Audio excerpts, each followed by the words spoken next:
I'm dirty, I'm guilty, I'm worthless. I echo the things that my parents have said to me.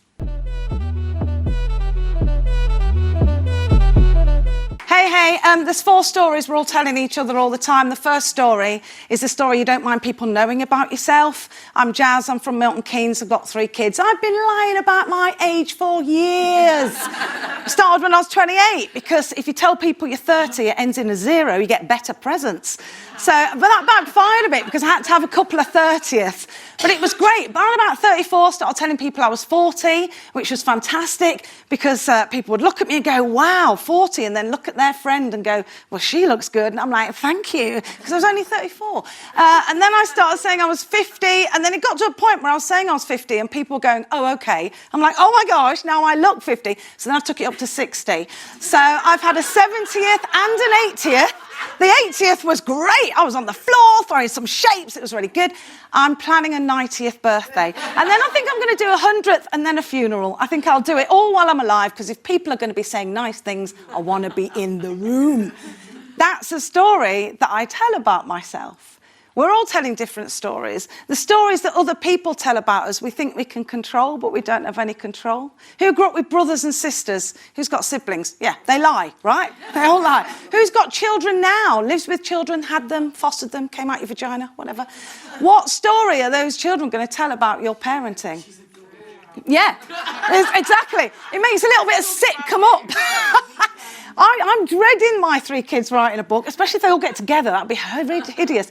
But the thing is, these stories that other people tell about us, we can't control them. They're none of our business. We have total control over the story we tell ourselves about ourselves. Story number 3. You know that story you tell yourself in the morning when you look in the mirror? Oh, you're fat, you're old, you're going grey. Let's go. You look at yourself in the mirror and you're so critical of yourself. And it's really destroying the impact of story number 4, the unwritten story. The story that today, when you leave here, will be more compelling than the story you came in with.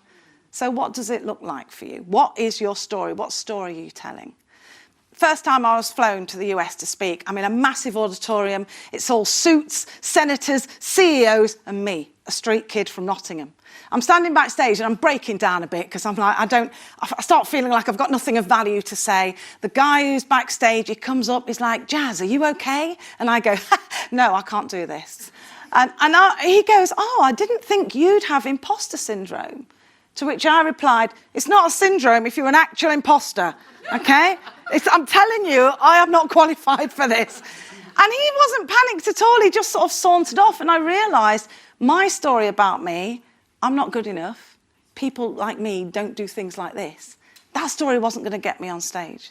His story about me, she's worth flying halfway across the world, that story will get me on stage. Sometimes you've got to go with fact over your own thoughts and feelings. It got me on stage that time, but it's always that nudge that I've needed, because for me, success has been something that I kind of thought was for other people. Let's try now. If you consider yourself to be a success right now, raise your hand. If you consider yourself to be, there's a lot of half-halves. Either you are or you are not. Which is it? Fantastic. If you haven't got, keep your hands up. If you haven't got your hands up, I'm going to assume you're an abject failure. Okay? You can't read and write. You didn't get yourself dressed. You got 14 husbands. We're all in prison for crack cocaine dealing. None of you have achieved anything. Well, have a look around, failures. Look at the people with their hands up. This is what success looks like. This is it. I always find that question really interesting. Thank you. Because it's not so much whether you think you're a success or not. It's your reaction when someone asks you that. Because for some of you, it's, But for others, oh yeah. Because we're awake to the journey we've been on. We understand the journey that we've been on and the women before us have been on. But sometimes that gets buried under different layers, and before you know it, all we're thinking about is the failures that we had. I'm going to give you 20 seconds to finish a sentence, okay? The sentence is, success for me is. I just want you to finish the sentence. Tell someone next to you, success for me is. And if you don't know, that's good. Start talking. See what comes out. You've got 20 seconds. Success for me is. Go.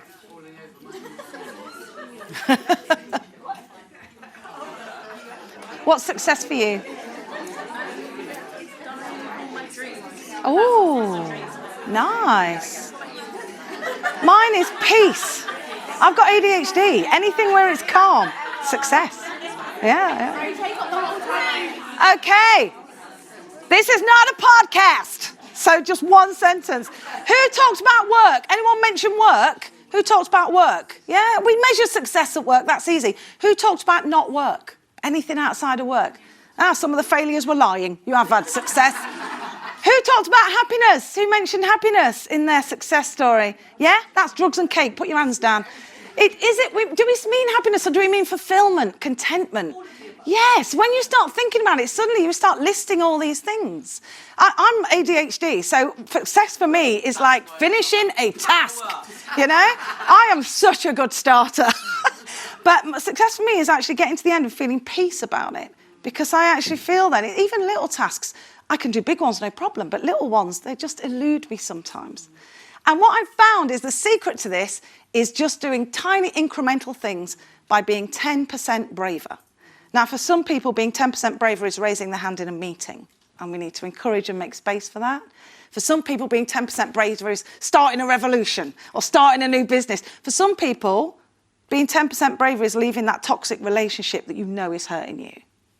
You don't have to be the bravest person in the room. You just have to be a little bit braver than last time. For me, being 10% braver is my hobby, reality TV. Can I get an amen? So I love reality TV because I love psychology and stuff, but there's lots of shows. I haven't got time to watch them all. So what I do is every 20 years, I apply to go on a reality TV show. So I went, first one when I was 20, I went on Blind Date. Who was the host of Blind Date? What was the theme tune to Blind Date? Thank you, old people. Well done. But actually, I'm looking at the millennials going, what is going on right now? Blind Date was a dating show. I was a picker. I went to Austria with number 2 from Leeds. And number 2 from Leeds was an accurate description of this boy's personality. He was not a great guy. Who's been to Austria? Isn't it beautiful? Unless you go with a really terrible guy, then it's not so good. He left me in a restaurant, went to McDonald's, climbed out the toilet window to get him. I'm not joking. It's on the Best of Blind Date. It was repeated every single year for the next 9 years of this guy leaving me. I was a teacher, like 10 years later, I was teaching, and I was teaching year 1. One of the kids came in and said, "Miss, we saw you get dumped on telly last night." I'm like, all right, Kirk, wind your neck in. He says, well, my dad loved it. Every time you came on, he was like, cool, I wouldn't say no. I'm like, Kirk, this is completely inner. Which one's your dad, though? This is why. Yeah, oh, yeah. Yeah, and after. But there's only 2 rules when you're teaching. Always change the reading books. Try not to get off with the children's parents. Am I right, CEOs? It's not a hard job. The second show, this is why you leave it 20 years, but the second show, I wanted someone with a bit more gravitas and kudos. So I applied and got onto The Apprentice. And I was a huge success on that show because I actually came first on The Apprentice. Yeah. I know, it's quite cool. Thank you very much. It's a feat. When I say first, what I mean is I was the first person to get fired in the first week. Bringing nationwide shame to educators everywhere. I was still the first. That's what I'm saying. I was still the first. But when people find out about my reality TV show hobby, they ask me the same 2 questions. The first one is always, what are you going to do next? And I feel like that's obvious. At 20, I did The Apprentice. At 40, 20, I did Blind Date. 40, I did The Apprentice. I'm 55 now. That's the actual truth about my age. I'm 55 now, but in 5 years' time, Love Island. What else? Obviously. Well, no, my backup is RuPaul's Drag Race, because I'm a really good lip syncer. Not bragging, but it's true. So these are the things that I do to be 10% braver. And when people say to me, the second question is like, why are you doing this? Often followed by, what's wrong with you?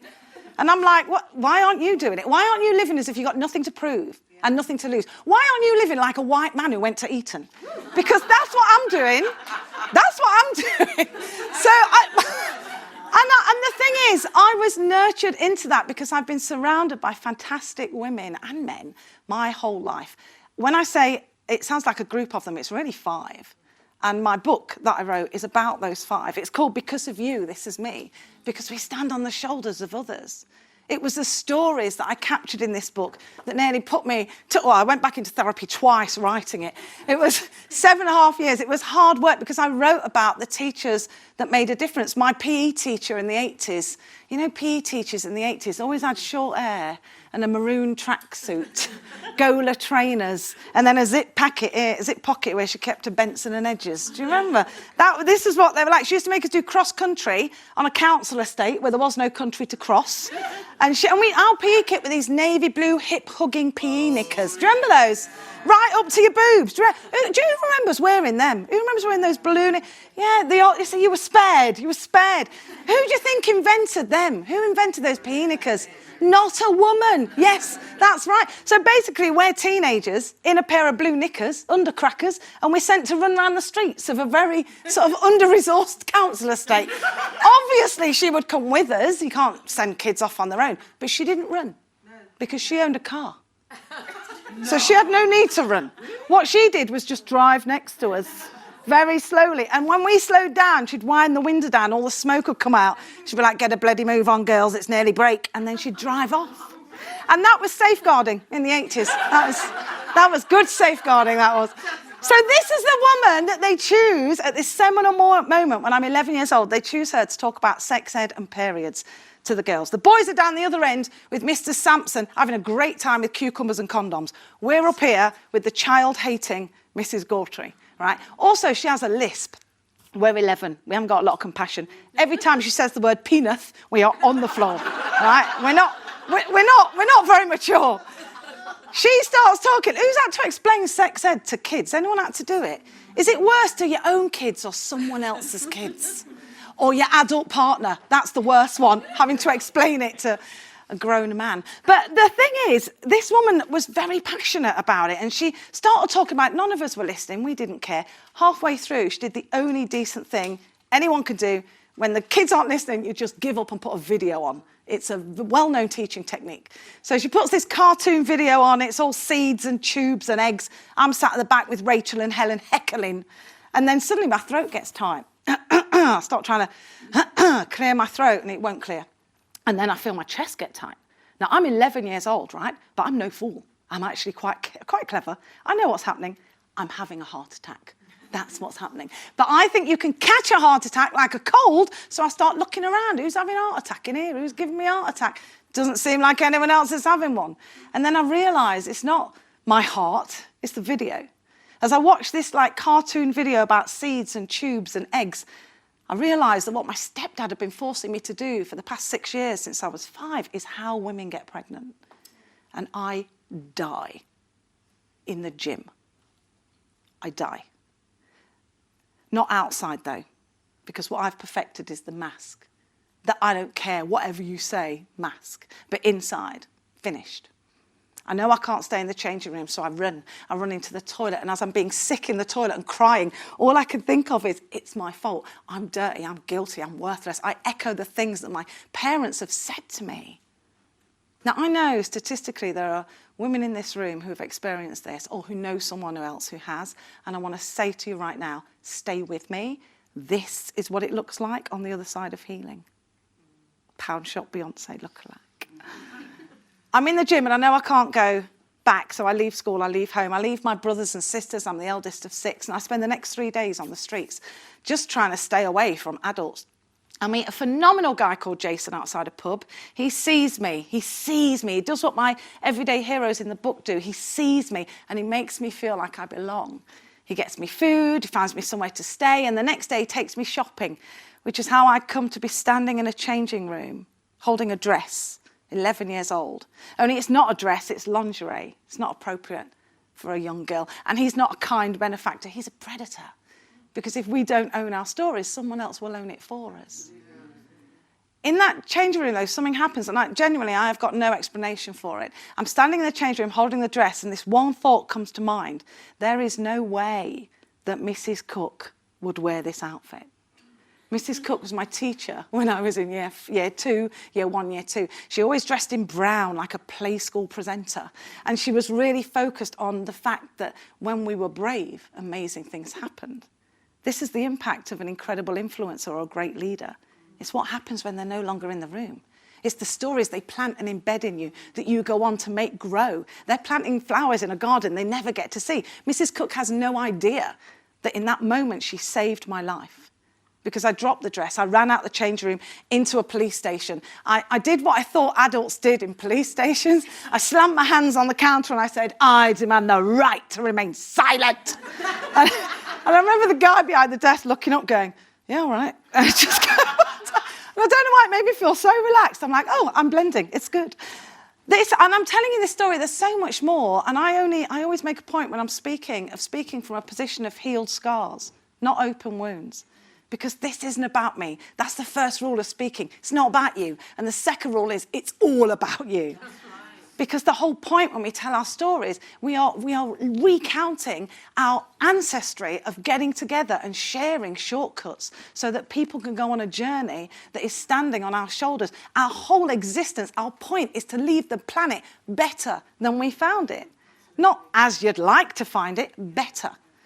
So what do you do for that journey? What do you do? For me, it's been a journey of saying yes, of being 10% braver, and that has led to becoming a teacher, the best job in the world, advising governments on education policy, writing a book, being in a film, a documentary about my life has just become BAFTA qualifying. It's been won awards at Cannes and in Miami and in LA and Bournemouth, not as exciting. Still a win. It's gone on to do these things, and what I've had to do the whole time is upgrade my story. Because we carry our stories around like crappy family heirlooms that we've inherited. You're not the creative one. That's your brother. You're going to be the academic one. That's not your story. You need to come up with your own. When I wrote the book, I thought I was still suffering from this imposter syndrome. And the whole point isn't to get rid of it. It's to turn the volume down on it so that it doesn't affect you. This truth comes through. I put loads of pictures of myself into ChatGPT and said, come up with an author photo. But Chat couldn't decide if I was black, white, Asian or Mariah Carey. So that didn't work. So I put 20 photos in and I said, come up with a graphic that illustrates the duality of my life. And it came up with this. Not white enough to be white, but not black enough to be black, yeah? Not middle class enough to be middle class, and I can't be working class anymore because one of my kids has been on a school ski trip, so they kick you out. The very thing that I thought was a curse, not belonging to one or the other, is the very thing that when I started talking about it, gave people agency. And now I travel the world, I speak internationally, and all I'm encouraging people to do the whole time is to stand on the truth about themselves. And that's what I want to encourage you to do. There's going to be plenty of people slagging you off. Don't be one of them. Be 10% braver.